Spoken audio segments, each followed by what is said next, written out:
A 2020 retention report conducted by the Work Institute showcased that the cost of replacing a single employee can be up to 33% of their annual salary. And another study done by Gallup showed that highly engaged employees are 21% more profitable than those who are not engaged. Lastly, research done by Harvard correlated higher customer satisfaction with engaged employees. So engaged employees have a better return for the company, and employees who are not engaged are costing you money. Employee engagement is good, and losing employees is bad. But as a manager and a leader in the workplace, how do you actually know if an employee is good and if they're as engaged as they could be? Let's dive into how to spot a good employee. Losing a valuable employee can be detrimental to the operation and to a company's bottom line. This becomes even worse when the turnover is extremely high and employees are coming in and out of the business. It's like a cycling door. One comes in 1 week and then a month later another one comes in. As a manager, it is your duty to vet new workers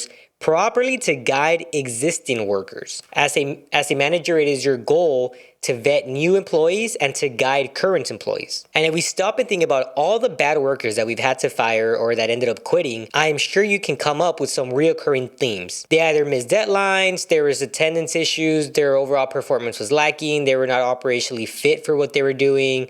There is always like a trail of them just not meeting expectations. You have to do write-ups, you have to do coachings, you have to do IDPs, PIPs, and so on. You have a lot of paper trail a lot of times for these terminations. You have to have a good story that shows and that proves that the termination was warranted. And companies have all these steps and they have all these procedures that you have to actually follow before terminating, but companies don't have something that identifies when an employee is doing exceptionally well. These employees normally don't have that type of paper trail. Sure, they may be told good job, maybe they have some emails, but they don't have actual paper trail that showcases their overall good performance the same way they would if they had bad performance. And a lot of times the good employees, they don't make as much noise. They don't have to be noticed as much because they're kind of to themselves. Maybe they just do the operation, they run the operation on their own terms, and you kind of just enjoy that and you leave it at that. They may just not actively seek the attention or want to be the spotlight and just kind of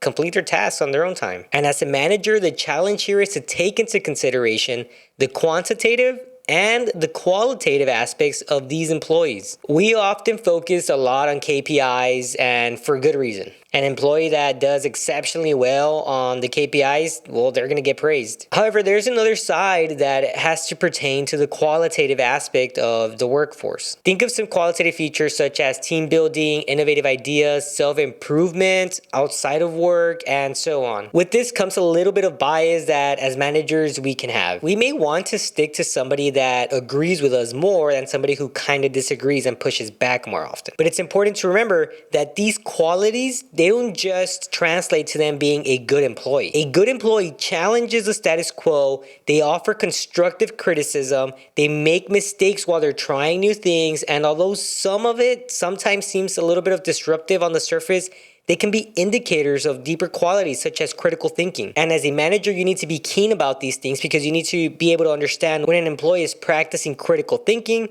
versus when they're coming up with some ideas. And you should encourage and you should try to give them the tools they need to properly implement a new plan. And how can you as a manager set up these types of individuals for success? The first thing I would do is to be more aware of the type of initiative employees take when they try to problem solve. It's one of the best indicators of a good employee who's eventually going to become a good leader and a good manager. They don't wait for the instructions that you provide. They just act on their own. They already know the solution, and if they may not get it right, they're still trying, they're still progressing, they're making progress towards completing the task, and maybe by the time you see it or by the time it comes to your desk or whatever, it's already almost all done and it saves you time. It doesn't necessarily mean that by them having initiative that they're going to have the perfect answer to all the solutions, but having initiative is a clear symbol of a strong leader. So make sure that you keep an eye on this. How do they actually handle challenges? Do they always come to you with problems? Do they ask you a lot of questions that they should know the answer to? Or do they come with an outlined solution already presented and they say, hey, the customer said this is my solution. What do you think? Yeah, it's perfect. Great, go for it. Yes, everything except this. Boom, easy. The employees who come with the latter that have that outline are the ones you need to push and you need to have the right support for them, and you need to drive that innovation. Another trait is adaptability. There are various language models and programs that have AI built in them to make our lives easier. I use them. An employee who is well informed and is leveraging new technology or skills is vital to the operation. This indicates not only that they're trying to make their life easier and their job easier and more efficient, but also the companies. As a manager, you need to pay attention to how your employees are evolving throughout the years as well. But here, it's very important that you need to understand you need to take the charge on that as well. You should also be working on things yourself. You should be working on ways to be more innovative. You should be working on ways to find better insight for the team, better technology, better strategic thinking solutions. Don't be expecting all the employees to come to you with the solutions and the answers when you're sitting back doing nothing. A red flag here, in my opinion, is somebody who is resistant to change. Those are the employees that they refuse to pull any Power BI reports because it's too difficult. They don't want to learn how to do Excel.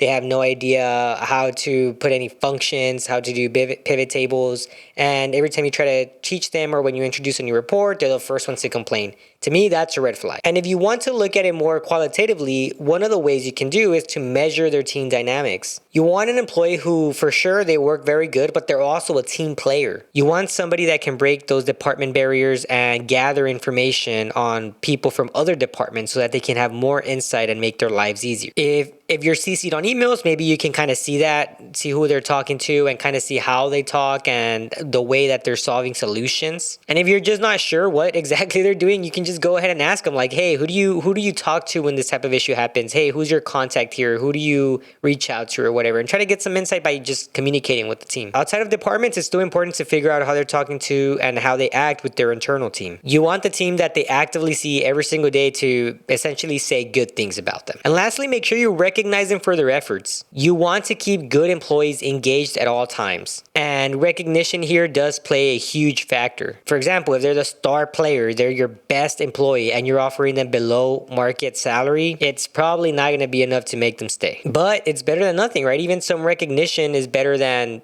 not giving them any recognition just because they're not necessarily getting the salary that they want. But just appreciate their hard work. Remind them that they are great employees, that show them the actual impact that they're doing in the operation. Like, hey, look, you improved our KPIs by X amount in just 3 months or something like that. And you as a manager and as a leader, you should try to push them to get promoted. You should try to want them to be in a better role, and you should be pushing with your higher ups. And if you are the higher up, then you should be pushing to whoever you need to get that person the salary that they deserve. This not only helps the employee stay, but it also keeps them engaged with the customer and the operation. You want to create an environment where people thrive by just regular feedback through opportunities for professional development, for coachings. They want to make sure that their voices are heard. If they have a concern, you address it and you reach out back to them and you say, hey, I may not have gotten it fixed right now, but this is where we're at. The goal is to make them feel valued, not just as workers, but as an actual member of the team. And spotting a good employee is more than just identifying who can do their job well. It's about recognizing those that bring value every single day. It's about finding people who have the potential to grow, to adapt, and to contribute to the team's success